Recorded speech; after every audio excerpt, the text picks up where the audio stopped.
spent my first 15 years trying to get out of the woods because I thought it was horrible. And I spent the next 20 years trying to get back.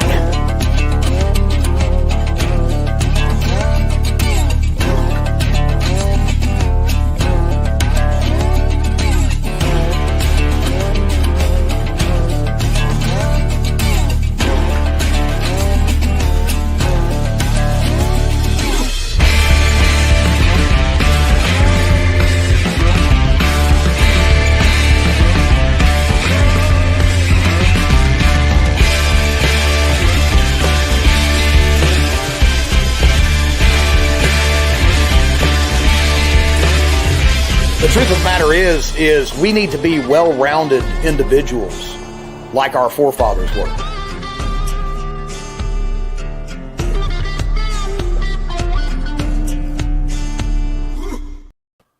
Pow! Another Monday, right here coming at you live from Appalachistan. Remember, folks, if you're watching, hit that like button. Give us some love over here and YT and FB land. But tonight, we don't just have a special guest. We have a good friend and brother right here, look, I even got this right. I got the pointer right, Mr. Imri Morgenstern with Prime Combat, i.e. Tactical Rifleman. What's up, man? How you doing, brother? Thanks for having me. I am hanging in there. Glad you can make it, because if I remember what you said correctly, like this is the only day you have free, and then you're just like booked forever. Yeah, I'm finding out that's partially the part about now being the only free day is true for a while, and then we got some figuring out to do in the summer. But I'm in a difficult situation with that, with not knowing at any moment if I'm getting called in again, and so. It's just one of those things where I got to deal with it. Just right there, teetering back and forth. I just throw this comment up here too, because it's Imri. It's Imri. That's how he rolls. Before we get into, because you've done all kinds, before we get too deep into it, well, let me just say this first, guys. Number one, yes, Imri is sexy. Like I'll admit it. He's just hot. He's easy on the eyes. That beard, man. What are you gonna say? Oh my God. First, let me throw this out here, right here, guys. Mountain Readiness, our official sponsor. Thank you to Brush Beater. We always throw this up here for him. If you're looking for great gear, comms, training, stuff like that, of course, brushbeater.store. Check him out. Now I don't know how to get it off the screen. The Russ of Oz took care of it for me. Big thanks to the Russ of Oz back behind the curtain, who handles all that stuff that I do not know how to. We've got a ton of people in the comments here, though. They all love you. Before we start talking about all the cool stuff that you've done, Imri, like, I think the biggest question everybody here wants to know is when did you quit the Chippendales? Like, when did you hang it up for your exotic dancing career? Well, I'm just kidding. I think it doesn't matter when I hung it up, because I'm fixing to go back to it. It's time to make a couple dollars. Well, from the comments, it looks like there's a couple dollars out there waiting that's got your name on it. Bounce chicken, I think the second I got on that stage, I'd get booed off, and it'd be like, okay, well, I guess that wasn't my thing. Well, I mean, go to the gay bar. That's then you're golden. Like the gay bar got you. They hook you up. Well, we got a ton of people. Quick. Bring your dollars to MR. Pow. There you have it. And we know who that is. K-Love, glad you could join us. FIB Preparedness. We got a bunch of people over here in the comments. So, guys, like, let's dive into it here just a little bit. You've got a huge career in military, master sergeant, special operator, counterterrorism team, master breacher, wrote all kinds of SOPs for that. But, as I put in for this post, like, the journey is sometimes it's just as important as the destination, right? So I want to talk to you kind of about that whole journey of where you started from and how you ended up here, sitting here talking on this podcast with me. Number one, we got some ground to cover. We do. We do. I mean, we could, hey, as long as it takes, man, you're worth it. You know, I love you. I love you too, man. Dude, it's awesome. Israel, how did it start? Like Imri wrapped in his little swaddling cloth. He's in the world. And then what? Well, I don't remember the first few days. I was born over there in Israel. I was in Israel till I was about 8 or 9-ish. That's when we moved to the States. My mom married my stepdad, who's just dad to me, who's American, and so that's why we moved. And then most of my childhood was a bunch of back and forth.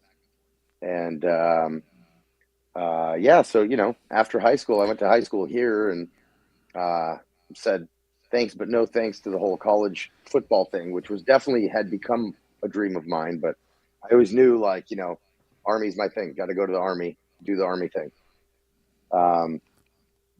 The beginning's always rocky. Whatever, I got to my unit, I did training in my unit, which is a whole other. Actually, some of the people here are on Carl's Patreon and my Patreon, where I've done some videos on that whole story, because it's a long thing. But so I was in a unit, in the military that did a lot of counterterrorism, did a lot of we dealt with a lot with demolition and a lot of kind of engineering type stuff in the soft range.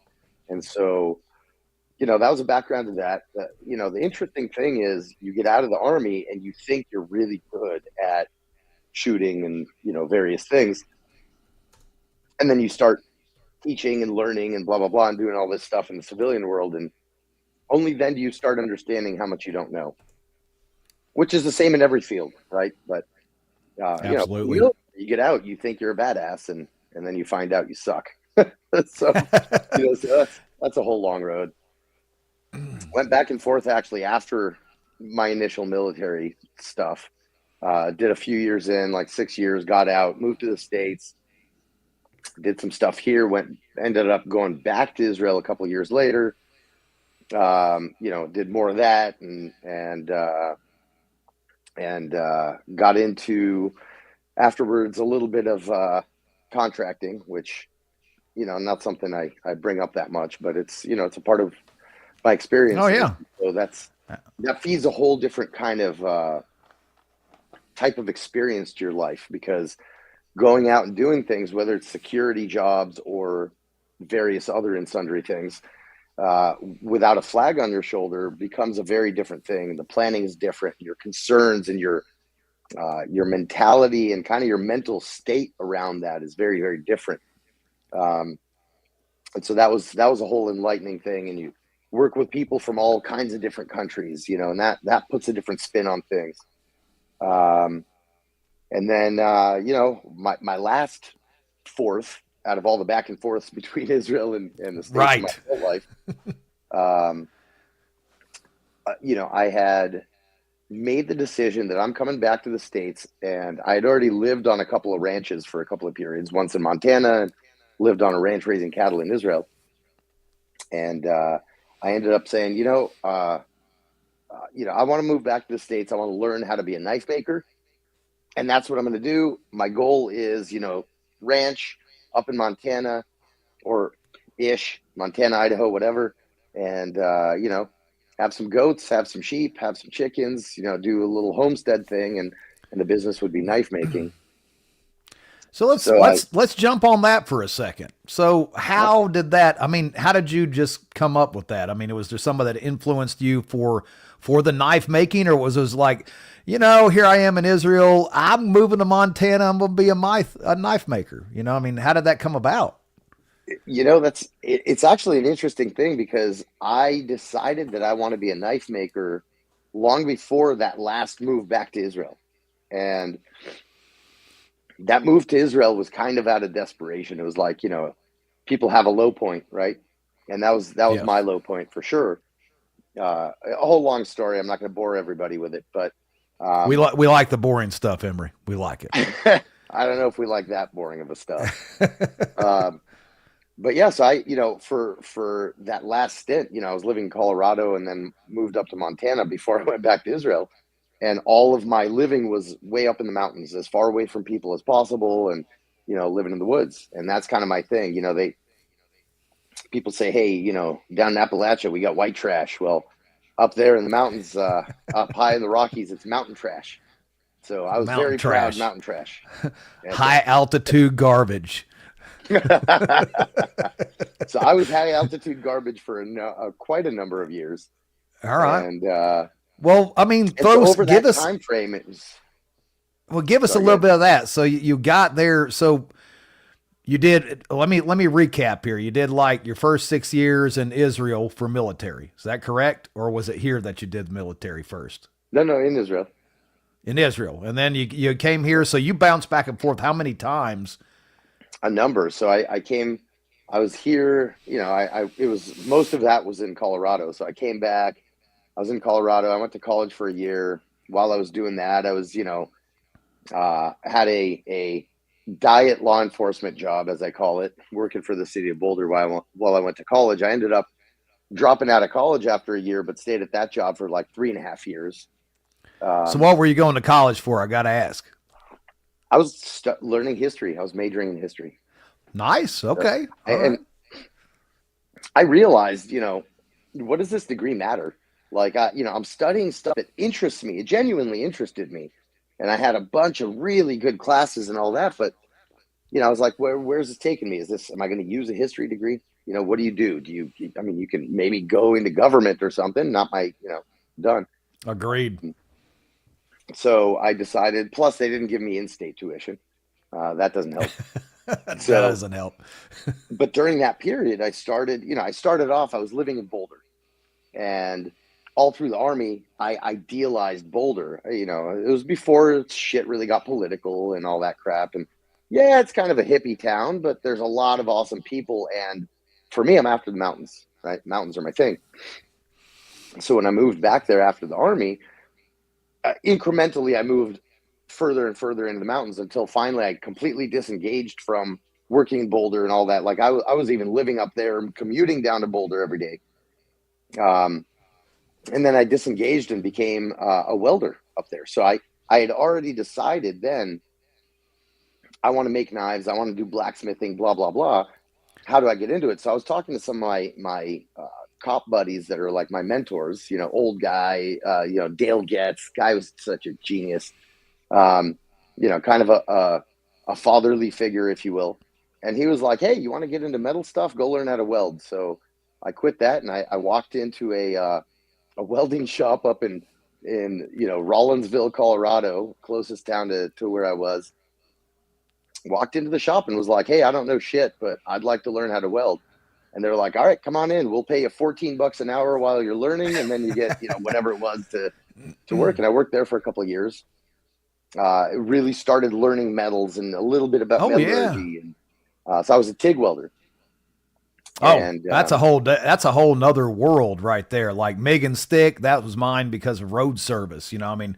Right. But TIG, that's an art. You got to get that stack of dimes, and that's all. I could never pick up TIG welding. I'll be honest, it just did not work for me. So what's funny about that is I'm the other way around, right? Because I worked TIG welding. TIG is natural to me. Stick welding, oh my God, I will stick that electrode every time. We need to get together. You teach me how to TIG, I'll teach you how to stick. We're even Steven trade-off. But man, jack of all trades, man. Like I didn't even know this. Like Imri was a welder on top of it. What the hell? That's amazing. Yeah. A couple of years. I made parallel plate heat exchangers. Fascinating world. Exchanging heat from one material to another. But yeah, so after that, so I was like, okay, it's not like I know everything. I didn't do a course. I'm not certified in anything, but I worked it for a couple of years and I loved it. I was pretty good at it. Then what happened was I broke up with my girlfriend. I got a bug up my ass. I broke up with my girlfriend that I was living with at the time. That'd do it every time. That'd do it every time, man. I broke up with her for the purpose of moving to Montana. We moved her back down to Denver, and I sold everything I had. I gave away truckloads of stuff to, I just donated it. And I kept my truck, my guns, my dog, and my, my welding gear. That's awesome. And moved up to Montana to go live on the ranch. Like, how did that conversation go right there as you got your welding hat and you got your face shield, you got your gloves, and you're like, this is all I need. This right here. I just need this welding hat and these gloves. This is all I need. Well, I can tell you she wasn't happy about it. Right. She's a wonderful, wonderful person, and I love her dearly. But yeah, it was, she's more of a city person. I was like, nope, I need to be in the middle of nowhere. And it was kind of, to be honest, my period living in Montana there, it was kind of like my version of 40 years in the desert, wandering. This is your wandering time. It wasn't so much wandering as wondering. I mean, okay. I really, it's a lot of you're very inflective when you're in the middle of nowhere by yourself. It was me and the guy who owned the ranch, wonderful guy. He was about my age. And, I was by myself a lot, go spend 3 weeks with the goats on this other property over there. And it's like, okay. And it's you and the goats and my dog, Oscar, at the time. It was the best period of my life. And it became the worst period of my life because I got in this loop in my own head of not knowing what to do. Of course, a bunch of stuff happened that set things off. But the bottom line is I think when you don't have a purpose from inside, you're not going to be happy. And so I ended up just losing it completely. Didn't know what to do. I was just lost. And I was like, I'm going to do the only thing I think I'm good at, and live or die. I don't care anymore. I'm going back to Israel and I'm going to go hunt terrorists. And so, yeah, thanks, Susan. Yeah, just throw that up there. And then right then, Russ flagged it. I got that one, Russ. I seen it pop up. Can we talk about just like a little of, like, was it just you got on your own nerves? I mean, because I've been in that solitude, that away from everythingness, and the self-reflection sometimes is overwhelming at times, depending on, you beat yourself up and you overanalyze. I found myself overanalyzing everything. Well, you can't not overanalyze everything because all you have is, time to sit there and hate on yourself. Right. And goats. And, it takes a very special look, a month, 2 months, 3 months. Cool. That's like ecstasy periods. Right. But you do that for an entire year.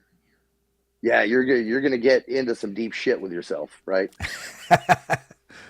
And I did it for a full year, and, -40 out there with the goats by yourself, it does things to your head. And I say that I understand that it sounds like a bad thing. On the contrary, it set me on my path to figuring my shit out. I already knew I had some issues in here. I'm not a psychopath, but I was unhappy, and I was unhappy leading to it the last few years, because, I didn't really know, people don't just need one thing necessarily. I'm one of those people where if I just do one thing forever, I hate myself. I hate my life. Right? Oh yeah. No, I need to do a mixture of things that I love. And so it took me until, it took me until just a few years ago to understand, the knife making, the art, the living in the woods, the animals and all that, with army stuff and shooting stuff and, that kind of deal. And I'm now looking for that balance. I'm way on the other end of that, but. So you were there in Montana, and then, all that self-reflection and a year of solitude and goat whispering and stuff like that all come to a head. And then, so now it's back to Israel again then. And then, but you'd already planned that, you did your welding thing, the Chippendale dancing's over, girlfriend's gone. So back over to Israel. And then is this where you met Near? Is this did he have anything to do with the knife making thing, or was that later on in life? No, that was way later. I mean, even forget the period where I decided or came up with the idea that I wanted to make knives. When I actually went out and did it, and I mean, I learned under two teachers, mainly one, Steve Rollert, who's just tremendous, and I can't say enough good things, and he's one of my best friends still. I lived in his shop for like a year and a half. That whole period, after that, I went out, I rented my own shop space and that kind of thing. Only then was knife making really starting to become popular in the States. Like, nobody was talking about knife making before that. Not like I'm some pioneer, but when I got into it, nobody was talking about it.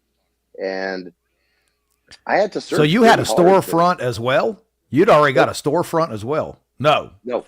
I had a shop, as in a knife making shop. Oh, okay. Gotcha. And I never really had need for a storefront because, I was making one-offs. And so Magic Morgenstern. I had to throw that out there, man. That's too good. Oh God. That was too good. I just, right when you're trying to be serious, I just throw that up there, make sure you see that in your face. He had to take his coat off on that. Oh, he's stripping down, ladies. Get that money ready. That's awesome. So by the way, because you said you'd wanted to talk a little bit about the knife stuff, I brought the only knife that I own today, or that I have here at least with me, that I made, and I've shown it on some the lovely Damascus. Yeah, this one is called Dragon Lady, and I refused to sell this to anybody. Which, by the way, however, I got to carry that knife for a couple days there at Blade in Atlanta. I've actually had my paws on that blade. I didn't want to give it back. I'm not going to lie. I was going to keep it. I was like, man, I wonder if he'd notice. I love this. You would probably notice it. This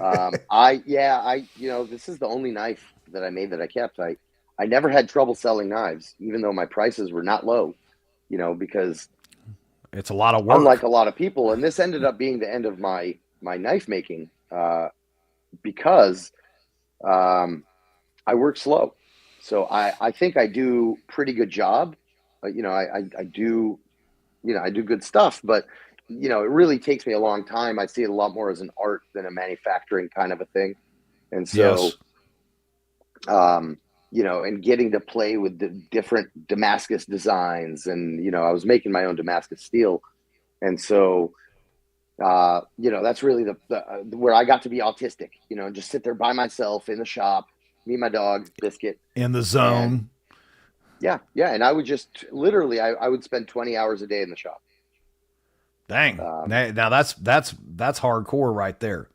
So, but I didn't make enough. Like I never had a knife that took more than a phone call to sell, literally. Yeah. But the time the time in making the things is it. And you being super meticulous on top of it. And I get it. Cause making some of the blades that I do, it's just like, you're like, oh no, that's just not quite right. Let me just do a little more here and a little more there, down to making Damascus. I mean, I tried to forge a billet of Damascus by hand. I got through the first bit of it and I was like, nope, power hammer it is, like power hammer press. But even then, a good piece of, 300 count Damascus, you're looking at a full day just to get that prepped and ready and stretched out. So where normal people take a full day, I'm assuming you're talking about just a random pattern, meaning all the layers. Random. Yeah. Just a standard Damascus, nothing fancy. Yeah. I was getting into making Damascus patterns that were taking me a week. Yeah. And, meticulous, and the style of Damascus making that I was learning from my teachers, Steve and Owen, Steve Rollert and Owen Wood. I would look them up. They're unbelievably, they're like the gods of knife making to me. But yep, I've seen them. So we were doing dry welding, meaning we're not using flux. And so in order to do that, it's a much more meticulous process, and everything's got to be perfectly clean, perfectly flat. I'm talking like every piece of metal to begin with was surface ground to perfection. And Yes. and then, stacked together perfectly. And then I'd, cramp them together and weld them. And there was this TIG weld them up all perfectly. You did TIG weld them. Exactly. Now that is hardcore. And the reason I TIG weld them, yeah, and that was really helpful. The reason you TIG weld them is because you're mixing those metals. I'm not adding filler, right?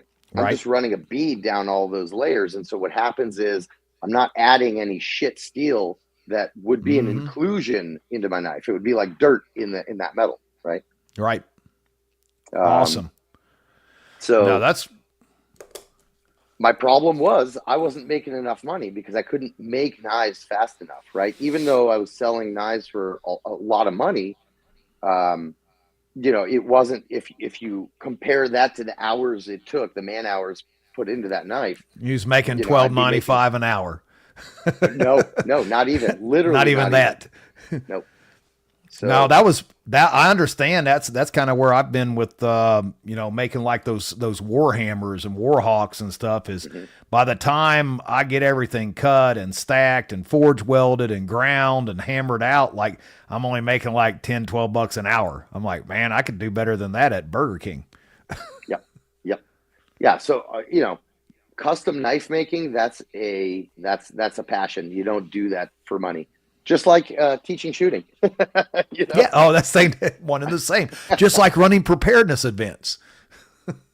Yeah, I would say so. Same deal. So you end up back in Israel then. You've decided you're going to be a knife maker. Yeah. Well, so when I ended up back in Israel, I had let go of everything. And I said, I don't care. The knife thing was over. Okay. Well, no, when I went back to Israel, the knife thing hadn't started yet. I had decided that I wanted to, but up until that point, I had done the welding, but not learned knife making. That was after the next time I came back from Israel. Next time. Yeah, and I was there for about another 5 years doing Army stuff. And while I was doing that, I went, it's a long story. There was a couple years there that kind of aren't on the record. Right. And then, I ended up moving on to a cattle ranch in the north of Israel. And so I was mixing between living on the ranch and, every few weeks I'd go into the Army to do reserve. You're kind of an extremist. You're kind of extreme both directions. It's like extreme way over here, extreme way over there, back and forth. I mean, not really in terms of the ranch and the Army, because the ranch was more being in the Army, and it was more defending our land physically than being in the military ever was. And so I was doing both of those things, and I see that as, man, I learned so much more about being able to be an operator, especially a lone operator out from living on the ranch in Israel than I did in the Army, because there's not a lot of cattle ranching in Israel. There's just not that much space, right? And the government doesn't make it easy on you. And you have to work all day and do guard duty all night, every day.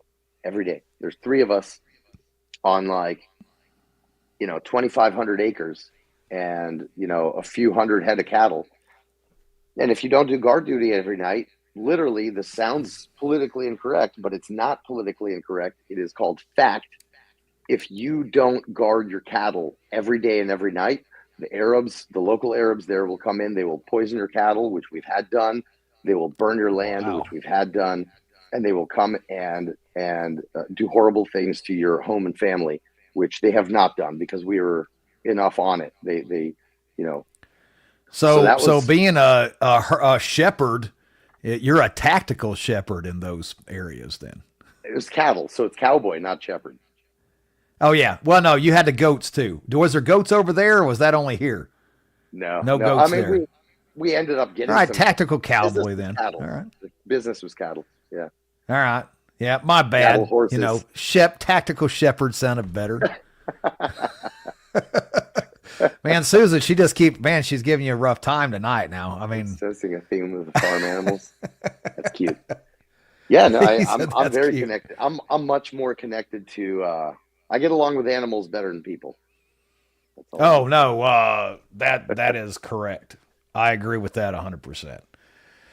People are, yeah, people. But it's living the land is the thing, right? Like, this is just my opinion. I'm not trying to be condescending, but you don't know your land until you live the land, not on it, with it, and it's a whole different thing, right? Whole different thing. It is. We got to the point there.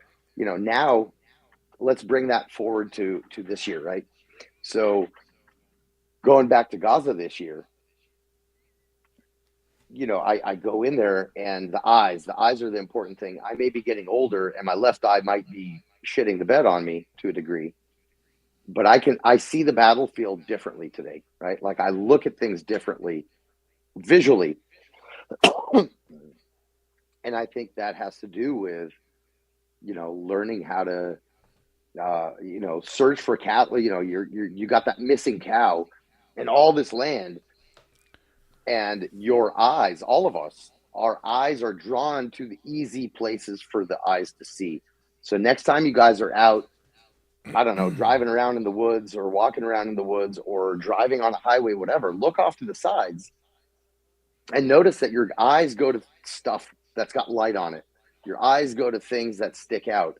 Your eyes have a very hard time searching for the shadows under the trees or under the bush or, behind a thing, or you're looking through leaves. It's a whole different thing to learn how to look through them, right? All the years I spent hunting, afterwards I moved to the ranch in Israel. That's where I learned how to look. And, so I think it applies unbelievably, well to the tactical world where, you go into Gaza and it's all ruins, right? Ruins and, Right. and buildings that are falling down. And there's, and so everything is just full of hidey holes and crumpled, concrete and shit that people hide under. And that's where you got to look. If you're looking at the piece of rock there, which is what your eye wants to look at, that piece of concrete that's laying there with the sun, beating on it, you're going to miss what's underneath it. And what's underneath it is what's going to kill you. Right. Right. Oh, no, that's a great way of putting it. Eyeball complacency. That's what it is. Eyeball totally. Complacency kills. And same thing, like living out here on the 40, like I haven't been on, the 2,500 acre or 25,000 acre ranch or anything like that. But just out here on the back 40 of the property, like getting your eyes accustomed to seeing stuff in all those trees. Cause we've got some heavy underbrush. Well, you've seen my house. You've seen here, like there's some very heavy, thick growth and underbrush that's here at the house, and stuff disappears really quickly into it if you don't pay real close attention. Yeah, absolutely. Absolutely. And yeah, I mean, the whole east of the Mississippi, right? Everything is just covered in trees. You have to develop, that thing. And that's the not sexy thing for, people who do prepping and all that. You go to classes, you learn, fire making, you learn how to build, this kind of shelter, that kind of shelter, purify water, all that. And all that is supremely important. But when you get into the S part of it, the security part of it, which a lot of people kind of put too much emphasis into, well, I'm going to have this kind of gun, that type of gun for survival. Who gives a shit? Have a gun, get good at it. But if you don't learn how to see your environment that way, then it doesn't matter what kind of gun you have because they're going to see you first, Yes. And security here, that's a huge thing. Just I don't think people put enough thought into, well, how does it measure up between how good do we have it here, Imri, compared to over there? Yeah. Like, let's go into that because I'm not dogging what goes on here in the States, but at the same time, people, let's just take chickens, for example, right? And they're like, oh, look, I got chickens and we have some eggs and now we're self-sufficient. Are you really? I mean, yeah, you got chickens. It's a start. You got to start somewhere. You got to keep, moving forward. But at the same time, like, where does that feed come from? Like, something happens. How do you feed your chickens? Are you just going to go buy feed? Maybe the feed doesn't exist. What's your backup plan to feed that livestock? So, how about when the there's storm takes down your chicken wire and you don't have a store to go, find more chicken wire at. All right. How do you keep those guys contained and safe and things like that? It's gardening. People buy seeds and they plant their garden every year, but they don't store the seeds. They don't use the seeds from the garden and store those back. They don't know how to dry out those seeds and store those seeds back.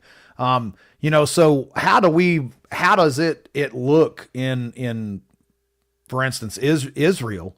Like you were basically homesteading there. You're on a cattle ranch and you're living out there all the time. I mean, what is it like versus what we're doing over here? It's not homesteading over there.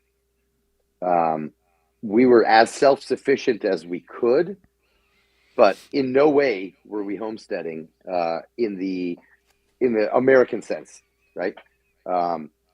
We tried to make everything work together, and so that everything's dual purpose, and this animal kind of ends up feeding this animal, which ends up feeding this animal, and those kinds of arrangements. That symbiotic relationship between all of them, right? Yeah, but we were going to the store every week, and we were, using a lot of fuel for the tractors and the trucks and the, all that stuff. So, Israel's such a small country. There's not a sense of real homesteading like there is here, right? Like, how far can you get from people anyway? It's, a 2-hour walk, right? Right. So outside of, I'm not talking about like down south in the desert, there's some room because it's a shithole desert. Nobody fucking live there. Nobody wants to live there. But I was up in the Galilee. So it's not desert. Still hot and dry, but not desert. Gotcha. So, look, to answer your question as concisely as I can, I live here. I choose to live here. It's because it's way better, and that's what I think a lot of people, hopefully we don't end up with, conflicts here. I fear that we will, but, these things that go on across the country and in other areas of the world, no one thinks it can ever happen here. And, God forbid. Newsflash, it is happening here. We're just not admitting it. Right. It's already here. It's here. It's happening. Go into a little bit of it. Well, we're not at a kinetic stage yet, right? But there have been so many actors at play, external actors from outside of the States. I'm not even going to talk about internal actors or whatever. I that's not my realm. We all know that stuff, right? But just from an external point of view, meaning other nations, other cultures or whatever that are that we are their sworn enemy. You know what I mean? Like, they've declared us an enemy. We're too PC to open our eyes and be like, hey, if they're calling me an enemy, maybe I'm their enemy, regardless of whether I want peace or not. And that's what's happening here. And so, whether it's, terrorist groups that have cells here and other aspirations here, whether it's Qatar that has bought its way into completely corrupting our higher education system, whether it's various cyber things that Iran is doing, Russia is doing, the geopolitical game Russia and China are each individually separate of each other playing against the United States. We're already in it. So, we can talk about details until next Tuesday, but, open any news, even if you go to the normal media, look at it and you go, yeah, things are messed up. Like, something's wrong, even though they're trying to give me a political thing, read between the lines, and we got a problem, right? So, and I think I didn't even mention, cartels and all that, which hopefully we're taking care of, now, but so there's a lot of stuff. And that's not to say that I think, America is collapsing and, the book, Going Home starts, in August. Tomorrow. But, and whatever ends up happening is going to be different from what anybody envisioned, because that's reality in every scenario, right? It's always going to be something we didn't expect. Otherwise, we could have combated it, before it happened. You plan for everything except for that one thing, and that's what happens. That's life, right? That's it. That's life. That's it. I don't care what kind of Motorola you got. As soon as that operation starts and you're off the helicopter, your comms go away. That's just just got to know that that's going to happen. It's going to happen.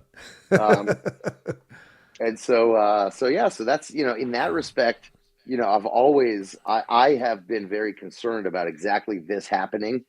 And when I say that, not nobody could predict what this looks like, but I have had many tastes of what is coming towards us, at least from the Muslim side, right? The side of Islam. And I'm not trying to say every person, blah, blah, blah. You guys know what I mean, but but it wants us to not be here collectively. Right. Well, I mean, the Quran says what the Quran says. I mean, that just is what it is. Right. And Exactly. we all know what it says, death to the infidel, the end, amongst all kinds of other bad stuff. Very good summary. But yeah, I mean, there you have it. I mean, that's what it says. That's it. End of story. So, but I mean, you've experienced a lot of stuff, working over there and doing all the things. Like, is America even remotely close to being prepared for that type of stuff, like those terrorist attacks that you have seen and yes and no, right? On a smaller level, I would say no, right? So, do I think that if there are cells here, which we're getting reports, that there are, and I would assess that's probably correct. Would they be able to carry out a number of smaller to medium size terrorist attacks as we know them? Yeah, I don't think it would be that difficult. Do I think that America is unprepared to the extent that, we're going to lose America to them? No, I don't think so. But we have to not maintain the path that we were on, for example, the last 4 years in terms of our government, right? And to be honest, this is me trying to be apolitical. It's just factual, right? So I'm trying to not be like this side good, this side bad. But the last 4 years, and then with the break, and then the Obama before them, you just look at the events. Look at how our adversaries have been responding to what America's been doing under Obama and then Biden. They've been handing them everything, and beyond that, they have been enabling players like Iran to create a seemingly unstoppable, army of smaller armies of terrorists. Right. And we've given them infinite money and all this stuff. Yeah, well-funded little armies. Exactly. So, and a lot of that money, to the tune of many, many, many billions of dollars, that's with a B, was your and my money and taxpayer money that came from America. Yeah.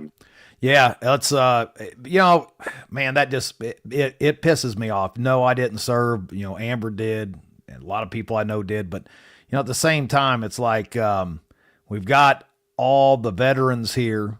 And, I've seen the stuff that friends of mine have went through, that Amber has went through. And, but we turn around and we pumped billions of dollars over there for the families of the terrorists that we took out. And I'm like, are you serious? This is what we have become. I mean, it's just sick to me. It's sick. Think about this. I bet nobody in the chat here has thought about this. I hope I'm wrong, by the way, about that statement. The JCPOA, right? The nuclear deal with Iran. If Donald Trump didn't pull out of that in his first presidency, that deal would be sunsetting right now. And I mean like right now, like within a couple of months of right now. 2025, right? It was a 10-year deal. And so think about this. What they were doing is this year, right now, Iran would legitimately be able to have a nuclear weapon. Wow. That's now, right? Think about Right how now. crazy that is. Now add the perspective of what's happened in the last year. If Iran was like April 2025, we know we can have a nuke and nobody can do anything about it because JCPOA said we can April 2025. I'm not sure if it's really April, but it's somewhere in within a couple of months of now.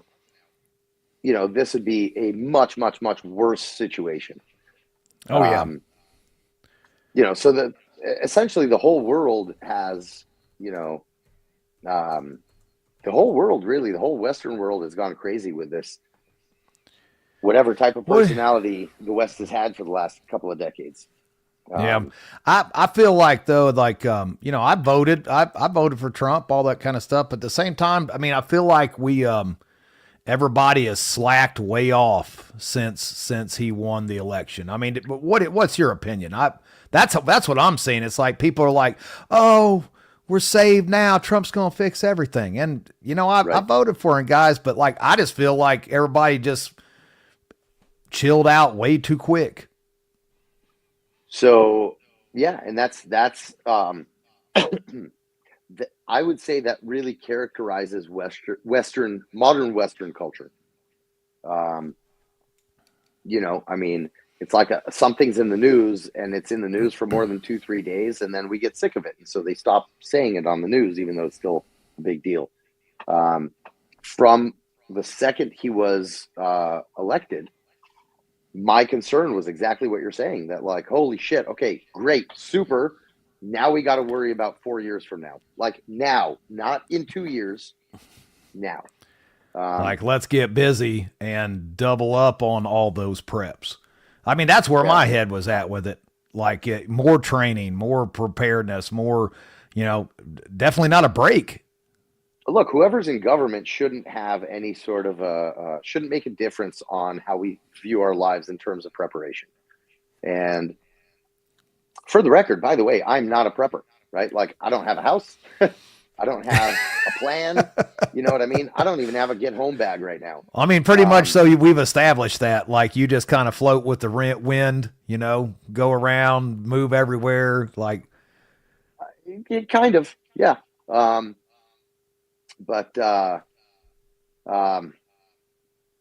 I don't know. I mean, I think we just have to stay American.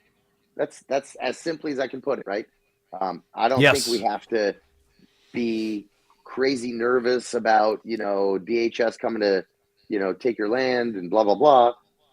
Is it possible that it'll happen? Of course it's all possible, but I don't spend too much time thinking about that. I spend my time thinking about how can I be a better, more capable person, and how can I help others with, at least share my skill sets with others who can make good use of those skill sets. And so, well, let's talk about that. How did you end up with Carl and the Tactical Rifleman? I mean, did you meet Randy out in Montana, or how did all this happen?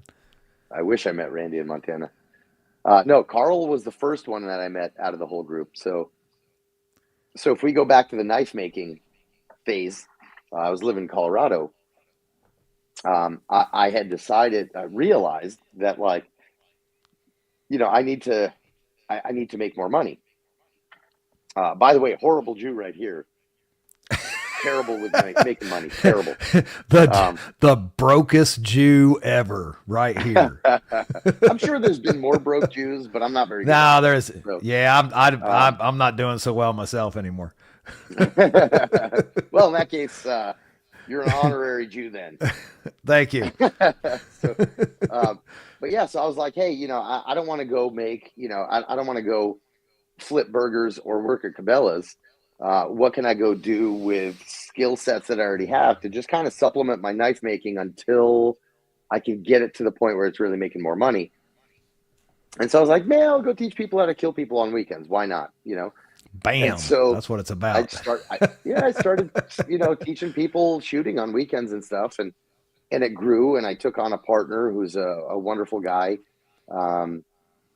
and we kind of did that. And then it got to the point where I was like, holy shit, it's kind of taken over. I need a place to train. And you can't be a rock star in your own backyard. And one thing led to another. I ended up moving to Kentucky. It's another long saga of a story. And now we're in Kentucky. And so I moved to Louisville to start working out of the Louisville Armory. And the owner of the Louisville Armory, David Metz, who's a good friend, Carl had talked there a few times, and he said, hey, man, there's a guy that I think you really have to meet, Green Ray, blah, blah, blah. And I was like, okay, another SF guy. Why do I have to meet him? Because he's an SF guy. And, and then Carl, anyway, we went down, met Carl. I was like, I fucking love this guy. And that was it. We just started working together. That's awesome. It was just like that. Like, boom, it was done. All the cards fell in the right places. And so, we got Apocalyptic Prepper. Yes. It sounds oddly familiar because it's some really awesome, drink that Carl has put his name on, but he pronounces it a little bit differently though. Carl does. Carl calls it Harry Clitus. Yes. And because you look at the shirt, come on. What else would it make you think about? Yep. Heraclitus or this or whatever. Is it three other American? Is it Heraclitus? Is it Heraclitus or no? Heraclitus. Which one is it? Is I think probably the more closer Eastern appropriate way to say it. Right? It's Greek. Okay. Hera, the goddess, right? But Heraclitus was a Greek philosopher. Anyway, it's a whiskey brand made by it's bourbon, specifically made in Kentucky. And I don't know if you guys remember American Gun Chick. She had a YouTube channel for a while. She was, cute blonde girl. She was getting into shooting, but she was like no ego about it. She was like, hey, I don't know what I'm doing, but I really want to get into the gun thing. Got into the gun thing, got really into it. And she and her husband are, they run that. Anyway, they've branched off. They got a couple other businesses, but so this is theirs. And they just started this year. And so I guess I unintentional awesome. Plug for their, and by the way, the bourbon is really delicious. Like it's really, good. I really want a bottle of that. I've got to get me a bottle of that in the near future. So we did a barrel. We did a Tactical Rifleman barrel, and we went out there, Carl and I, and we helped them bottle and put the labels on the bottles and all that. And it was really fun. And we had a couple sips. And, right. Dana was driving. And so I think they're out of bottles from the TR barrel, but we've been talking to them, and I think they're going to do another one when they do another batch. Yeah. Yeah, because I didn't get one of those. They're $80 or $100. It's expensive. That's all right. Oh my God, it's good. I mean, if you're bottling it, it's worth it, Imri. I got to have one. I mean, if you're putting your hands on that bottle, man, I got to have it. So stop it some more. Okay, keep going. Let's talk about that. Let's talk about this, Susan. I actually have experienced this right here myself. Now, I deserved it. There's no doubt about it. So me being a little bit more broad and heftier of a man, we did 5 days. I think it was last year there in Clarksville. I think so. And my elbow's still sore from that class, to be completely honest. No, but I actually love the way you instruct. Like being out there on the road, not just because it's not just another pretty Jew. I actually enjoy the way that you instruct, because it's direct, but it's not mean. It isn't mean. Like the way you operate, it gets the point across, which is necessary. Like you don't learn if you have somebody just there, pat, oh, it's okay, little buddy, just put your little chicken wing down. That doesn't work, right? You got to have some authoritativeness to it. So, well, first of all, thank you. I appreciate it. Yes. Look, I've been doing teaching is learning, right? Not to be corny, but there's things are corny for a reason because people say them, and people say them because oftentimes it's true. When I just got into teaching civilians here in the States, the period I was just talking about with it, during the knife making, what I knew was what the Army taught me, and lessons that I had learned myself from my military service and my contracting, times. And so it was all rough. It was all like from day one, you haven't even learned how to hold the gun yet, and I'm hitting you in the stomach, making sure that you're standing in your aggressive Tighten stance that and all up. that. Things that work for a certain brand of soldier, right? And so getting into training in the civilian realm, oh man, you really have to start becoming, if you want to be good, you have to start becoming a psychologist and understanding the different psychologies of the different people standing on one line at one time, and you've maybe never met any of them before. And on the fly, you got to figure out what works for each one. And Right. this is before I even moved to Kentucky, just happenstance, I happened to get into a few situations where I was working with individually with a few women, one in particular that was over a long period of time, who had gone through a lot of very, very, the most difficult, crazy stories that I've personally heard of. And I won't repeat them here. They're not my stories to tell, but and that's a completely opposite psychology of anything I knew, right? Putting guns and here's a person, a human being who is terrified. I mean, to the point of when this one woman I'm thinking of, she would see a gun and she would just shut down, and literally she would go and throw up. And it was a process of months to get her to start being comfortable. And by the end of the time that we were spending training together, over a period of a year and a half or so, she got comfortable and she was making her hits. She wasn't high speed, but able to defend herself. The cool part was to see the psychological change in this woman. And it really set me on this whole path of understanding how to try to relate to more people through shooting, knife fighting, all that stuff. And Carl is very much responsible for helping round off the edges. Hey, dude, you can't do stuff like that with a student who's paying you money. You got to make sure that they can come back tomorrow. And so It's I mean, you guys have learned a lot from each other, though. I mean, Carl has said the same thing. Like, he's like, man, I've learned so much from Emery. Emery's learned so much from me. Iron sharpens iron, that whole thing. I think that's what you guys got going on over there. Yeah, I think, that's what I love about this whole group, right? Like, show me a person in this group, including Rawson and Randy and Sularu and, and down to you and Chris, and right, like, that you're not necessarily in our shooting realm of teaching, right? But it's the same idea. Everybody involved in our group wants to learn from each other, wants to learn from other people, and wants to make each other a better person. And Carl and I, I think have been doing that to a large degree. Of course, both of us have messed up parts of ourselves that are equally messed up in each other, so we can't fix. Right. Yeah, but those are the entertaining parts too. I like hearing about those parts. Sometimes those come out on the range as well. But I mean, no, in all honesty, man, you guys and Tactical Rifleman, you guys got the best thing going when it comes to range training. You just do. One of these days, I'm going to get out to one of those specialty classes that you guys do, like the what is it? Where the driving stuff you guys do? You guys do a vehicle and high risk travel. High risk travel, yes. Like, I really want to check that one out one of these days in the future. That's a really fun class. It's different. You're not going to even see a gun, right? There's no. That's shooting. okay. That's okay. Unfortunately, the driving we can't teach because it's just cost prohibitive. So we teach. Unfortunately, we teach our driving stuff is only for military because. To get the facility, money. Blah, blah, blah, all that stuff.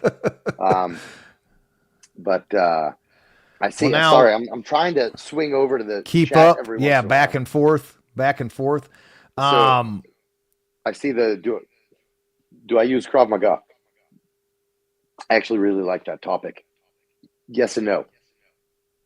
I do teach Krav Maga, but it's not. not the same Krav Maga that, you're placed down on 51st and 2nd or whatever it is. Right. Because I'm not part of the system. I'm not trying to say I'm better than anybody. What I'm saying is, the Krav Maga that we, for the most part, know here is not the Krav Maga that we teach in the military. Krav Maga here, and it actually ties in perfectly to our previous topic with the shooting stuff, because I learned very quickly once I started teaching that stuff here that people have to go to work in the morning, and they're Right. paying to have a good time. Yes, they want to learn, but they're paying to have a good time. They're not paying to walk into the office tomorrow with a black eye and a broken nose. And I can't write because I, crank these 3 Right. fingers. No And typing so- because they're taped together. Like Yeah, I exactly. actually, that's what I was about, fighting MMA. Like I would go to work. It was funny. I was on a construction crew at that time. I go to work, black eye, bloody lip, just beat all to pieces, glove hickeys, boxing glove hickeys. It looks way worse than what it really is. But if you have them all over your face, like it isn't, Yep. you're going up to the customer, you're like, hey, I'm here to put siding on your house. They're like, what happened to your face, dude? Like, seriously, I walked into a door. yeah, I fell off the roof. So, Well, yeah. so Krav Maga, I mean, were you teaching Krav Maga overseas as well then? Was that kind of part of your thing? I'm not a certified Krav Maga instructor, but I did instruct as part of my job in the military, right?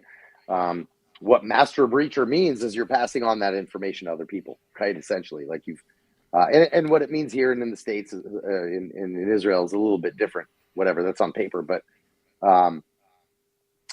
there was a period. So the way I got into that is, I was a commander in basic training and kids in training, and then training of people who were past training and other units and international forces from my unit. Like I would get sent out to do that. So, and for a period of time, we had a really terrible Krav Maga instructor at my base, for our unit. And I walked into the colonel's office and I was like, hey, one day, I was like, hey, listen, by the way, we had this meeting unrelated. And at the end I said, hey, look, this Krav Maga guy we have right now, he sucks. So I want your blessing to run the Krav Maga training for my team. And then if that is successful, expand it to like the rest of operations. And he was like, okay, because he knew he trusted that he knew I was kind of the crazy guy. I was always the most aggressive guy. Right. And, but so so that's where I cut my teeth on my soldiers on teaching the hand-to-hand, the combatives part. And that became really fun. And so I figured I'd bring some of that flavor here into this, and I infuse it on the range a little bit, but right now I'm not specifically teaching Krav Maga, but I had in the past. And then the knife fighting stuff, when I was getting certified as an instructor of martial blade concepts in Colorado, I saw how to, my head was working on like how to mix the things. And so I try to bring in a lot of different flavors, but the way I look at combatives is I don't want to go and learn 500 moves. Moves don't save your life, right? Mindset saves your life. Conditioning saves your life. And then having a very small number of effective moves that you have made into a reflex, not just a thing that you can do quickly, but a reflex. Like I see something coming from this direction, the body just does whatever it does, and then you kind of tweak it, right? That's what Krav Maga is. Krav Maga wasn't designed to be some system with katas and no, your punch has to look like this. And if he does this, then you do this. But if he does that, then you have to do something different. No, fuck that. That doesn't work. It doesn't work. I need you to have, a few angles of punches, a couple of kicks, and I need you to be able to take a hit. And that's the most important part. Yeah. You have to be able to take a hit because you're going to take a hit. You're getting hit. I don't care if you're Bruce Lee. Right? Rule number 1 in knife fighting is what? Everybody gets cut. You're going to get cut. Right? So if you are going to get cut. Why I have a hard time with Krav Maga with teaching it, because so many people reach out and they're like, hey, I want to learn Krav Maga. And I'm like, cool. I don't know how to tell you this, buddy, but if you can't kick my ass right now because you're out of shape, you're old, you're broken, you're blah, blah, blah, whatever, there's no amount of Kung Fu I can teach you to make you beat the crap out of some, 200-pound meth head. Yeah. Right. Like you need tools to now as a force equalizer. That's it. It'll help some, right? But if your hands are empty, I'm sorry, you're a 110-pound woman. You're not going to overpower. You're not going to beat me in a boxing match, right? No. Like with all due respect, you're not, unless you spent your entire life learning some martial arts system. If you're a 110-pound female, you should not go punch to punch with a 230-pound person who's aggressive. Forget the level of competence, right? Yeah. So that's where I really get into believing into teaching tools, whether it's a firearm or a knife or a stick or whatever. Well, I mean, well, it's the on the other side. I didn't mean to cut you off. I was going to jump in there. I thought you was done, but it's my father, he said, there is no fair fight. There is winning and then there is losing, and that is it. The way we say it is there's no cheating in combat. There. Same thing. That's just same deal. Yeah. So, I mean, and I think it is sad too, like, the training that you did overseas versus how we do things in the United States. It is dumbed down. It is Americanized, and it has to be. It has to be. It has to be. And there is that false sense of security that it is produced by training on that softer side too. I know that you have to a certain degree, but man, a lot of these schools, I've been to schools, I walk in and the first thing I ask, hey, do you allow physical contact? If the answer is no or very light, I'm out.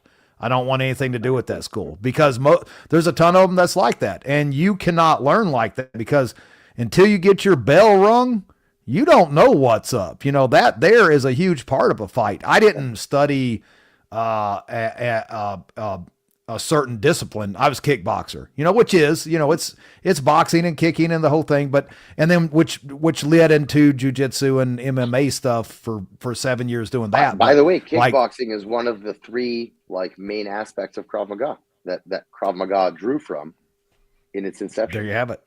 Exactly. Yeah. Exactly. So, I agree 100%. Like it looks cool, all the stuff that they do, the hands and the figure eights and all that stuff. But at the end of the day, like in the real fight, I remember getting into a fight. I did that wasn't Muncie main event. It was another one.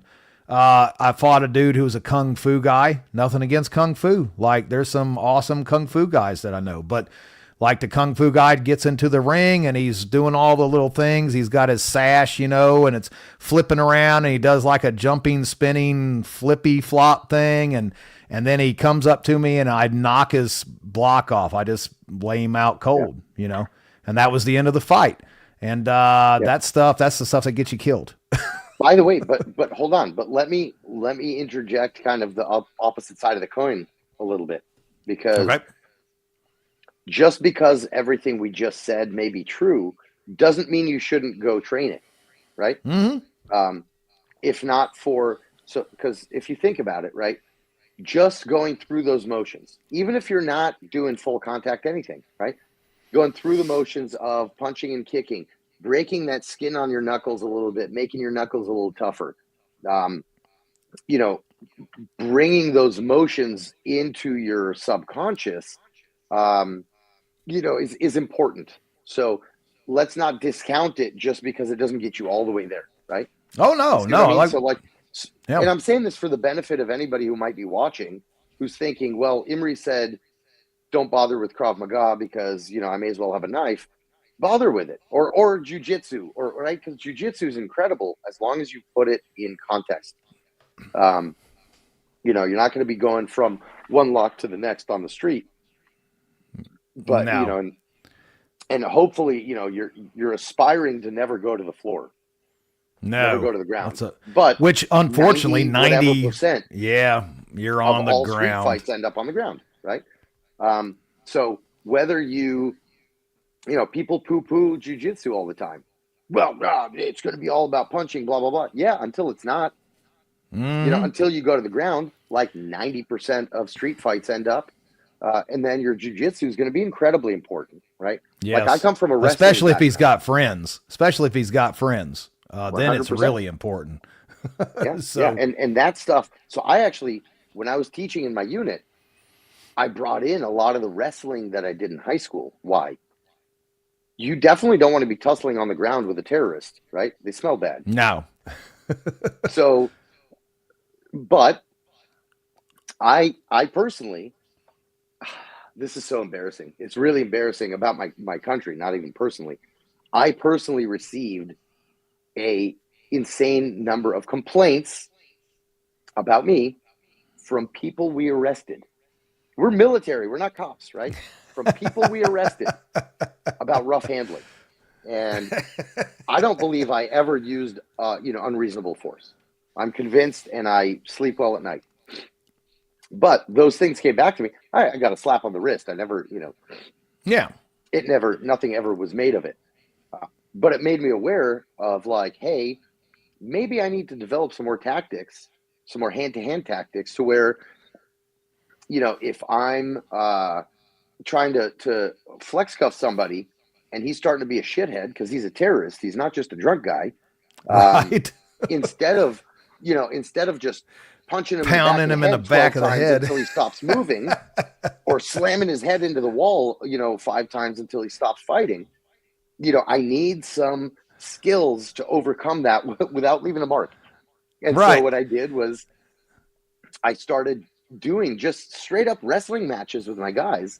And then I would set up scenarios where you walk into a room, okay, now put your, no guns, pretend gun, or like a rubber ducky, and now figure it out. And you can't leave a mark, but you got to put them in a world of pain. And so we started playing with it, and we came up with our own stuff based on everybody's experience. I drew from, honestly, I drew from my childhood, from football. I drew from boxing, which I did as a kid, and I drew from wrestling, which I did in high school. Right. So, hand-to-hand combat with Imri Morgenstern, a more softer, subtle, and delicate approach to combat.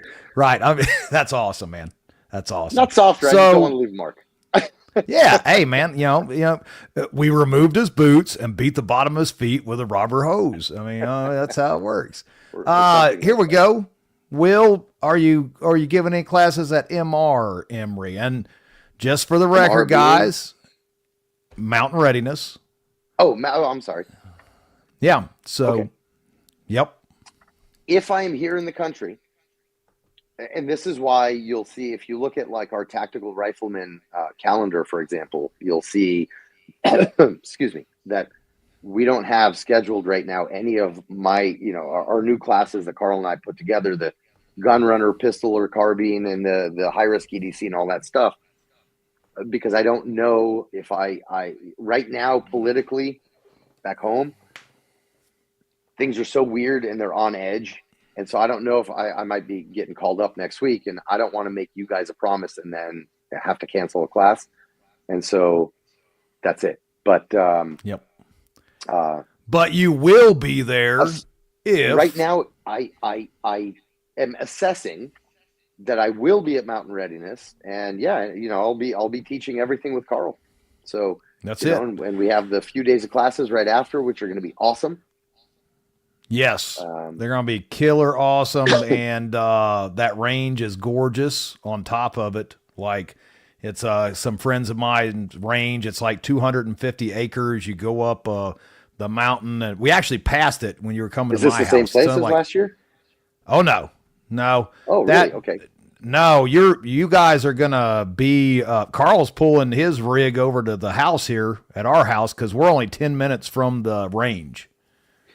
Okay. So you leave our doorstep, and in 10 minutes you like go back in the woods and go up over the hill and through the dale and all that. And then I pulled the rig, damn it.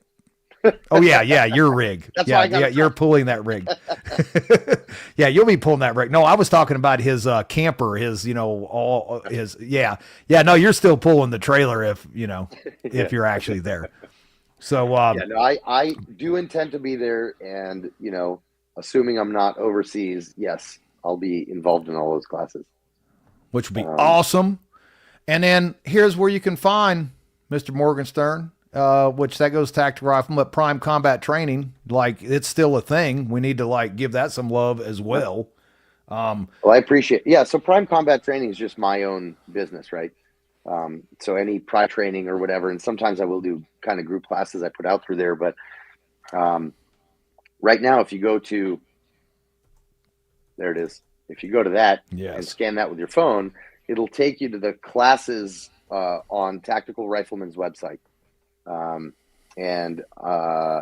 than that, if you want to book a private session or whatever, then you can get in touch with me through, the various different ways and including my website, but you can do that through Tactical Rifleman as well. So we're talking, about that today. And that's why we put plus I got to redo my website. So I was like, man, I've been working on Mountain Living said, Imri, love you from Colorado. Back in Colorado, people's out in that.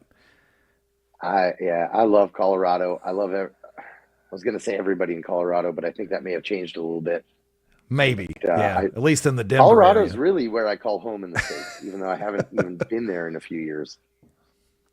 Well, we've been chatting away, man. It's been a good time. I enjoyed this. This is I didn't know some of this stuff. That's why I wanted to talk about this. Like that journey, man, it's important. I wanted to throw this up too, guys. You may support Imri. Here's something that's cool about doing Mountain Readiness too, is that I meet all kinds of cool people that I get to hang out with, become great friends, brothers, and then I get cool stuff like this. And this is the Imri Morgenstern Sapper.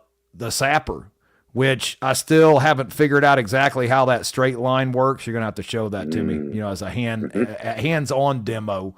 But guys, this is a really cool blade that is made by TKL. Let's hold it back a little bit. There we go. We get the whole thing in there. And there should be the next batch of those should be coming out in the coming up. There we go. Next month or two, I believe. So look here, guys. I believe is this 80 CRV or is this? That one is 80 CRV. Yep. Okay.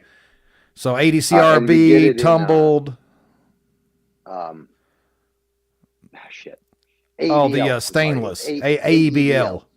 Yep, AEBL, which is also super nice. But I love this blade. It's sharp. It's got a little bit of a that kukri type deal at the tip. Digs in real well. I tell you, the sheaths are awesome too because those are 100% TKL. I have nothing to do with that. The sheath design, FYI. Yeah, and he did a great job. Tim did a great job. I like how he's got this retention deal on the side here. The lock. Where you can adjust that lock. I mean, that thing doesn't come out if you don't want it to come out. But yeah, check that out. That's TKL Knives, the Sapper of Imri. TKLKnives.com. I should have done my own homework and come prepared to tell you when those will be available next, but I'm terrible. I get it. Just keep checking back, guys. Give TKL some love too. He makes some great blades as well. All of his stuff is always a couple more designs that are going to be coming out with him in the next year, hopefully. So I can't wait to check that out. We have an EDC one. We have another military one, a breacher, and we'll see. Oh, a breacher. That will be cool. And Christy, no, it's not going to be raffled off. As you can see, this one says love on it. This one's a signed copy, so you can't have this one. This one is mine. And maybe I can find another one, but that one will be staying on my shelf, unfortunately for you. Anyway, brother. You got anything you want to? Yeah, you need to go to bed. I'll be happy to come chat anytime. Anytime other nutbags are willing to listen. Hey man, people are always willing to listen to you. But I appreciate you. I appreciate everybody in the comments coming to hang out. And if you would just give us some likes and love out there, you know, and that's for Imri as well. I know all I know all you ladies love Imri. So, you know, hit the like button because of Imri for that matter. But, till next time, man, we will definitely be in touch, and I hope you can make it to Mountain Readiness, but you can't. I understand. And, thanks for being here, dude. Well, thank you. And I want to thank everybody watching. You guys are awesome. Totally love you guys. I'm sorry, you know, that I'm sure I missed a bunch of questions, but, yeah, thank you, T brother, for having me on. And I hope you guys all be safe and stuff, and come train with us in Texas. We got a few spots. Train. Yeah. Spots in Texas. Before we go, before the Russ of Oz behind the curtains rolls us out of here. Look, man, there's still spots too for the classes after Mountain Readiness. Just because the current administration is promising that the world's going to be a beautiful place doesn't mean we let up on training. So lock you in 100%. One of them classes. They're going to be awesome. I'm going to try to do Thursday and Friday. I'm going to try because he's doing the Zero Carbon Mastery, which I have not done yet. Excellent class. Dude, yes. That's possibly my favorite one of our classes. Sweet. In order of importance. So, yeah. Yes. Awesome. Get in your training. So, till next time, love you, brother. Thanks for hanging out. Russ, go ahead and roll us out of here, my friend.